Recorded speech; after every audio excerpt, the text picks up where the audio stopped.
Informational writing, revising for elaboration. What kinds of facts and information can writers use to elaborate?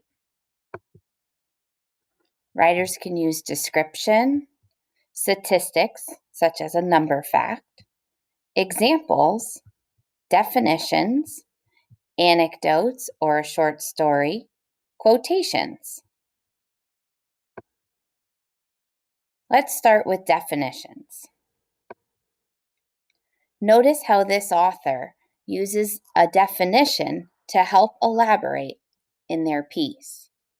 Supermoms. Spiders make wonderful mothers. Many make silk bags to put their eggs in. The bags are called egg sacs. Egg sacs protect the eggs from the weather and from danger. Egg sacs come in many different shapes, sizes, and colors. Sometimes they are the same color as their surroundings. This helps them to stay hidden. So you notice here that the word egg sacs was a definition and was used to help the writer elaborate. Description is another way writers can elaborate. This is taken from our horses book. Horses often have white on their lower legs. Depending on the height of the white, the marks are called socks or stockings. A round white spot between a horse's eyes is called a star. A blaze is a long white mark down its face, and a stripe is a skinny blaze. A snip is a little white mark on its nose. If the white on a horse's face extends past both eyes, the horse is said to have a bald face.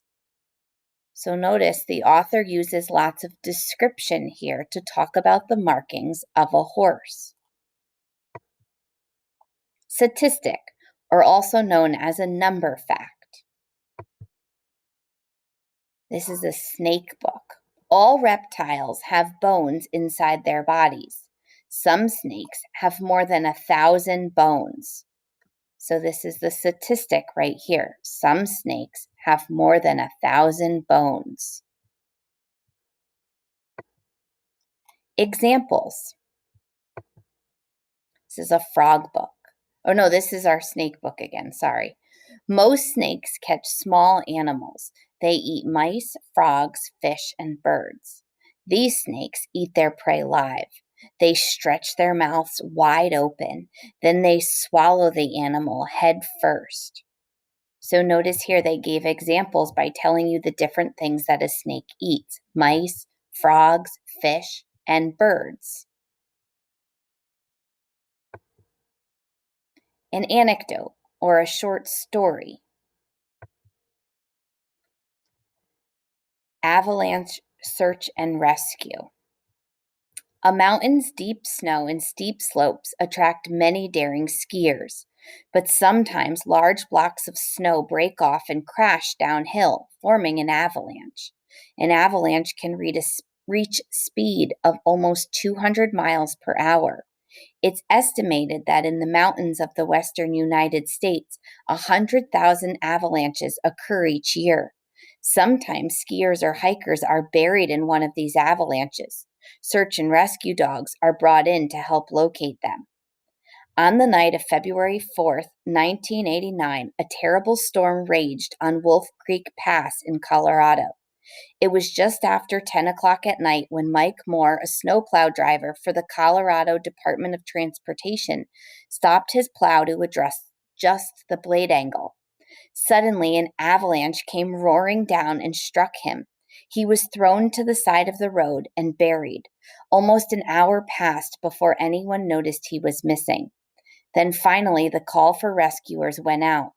Sue Lester and her dog, Avie, were contacted. They arrived at the scene of the avalanche at 12:35 a.m.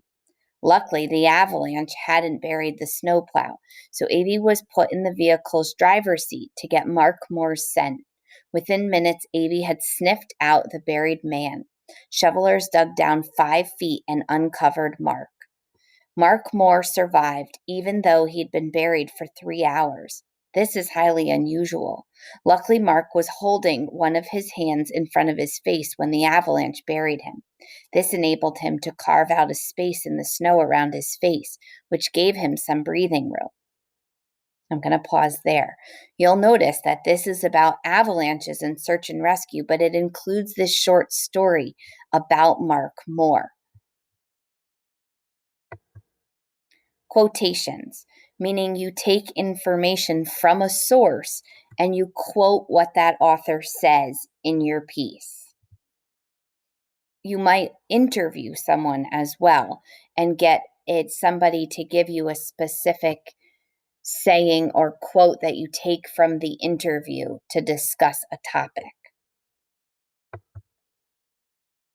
The volunteers in Front Range Rescue Dogs have varied backgrounds, including teaching, nursing, homemaking, and business, and the dogs are of many different breeds. The handlers and dogs need to spend a lot of time together in order to become a good team. Maria Neary, an FRRD member whose canine partner is her golden retriever Emma, says, "Search and rescue training isn't easy for dogs or humans. Sometimes in early training, you ask, 'Will my dog make it?' Maria admits that sometimes you even wonder, 'Will I make it?'" So you'll notice here they quoted somebody who has experience training search and rescue dogs. It's a very important person in this topic. When you're elaborating in informational pieces, it's important to use a variety of types of details. You want to include definitions, descriptions, examples, statistics, anecdotes, and quotations. You don't want to just use one type of detail. You want to use a variety of them. Give it a try.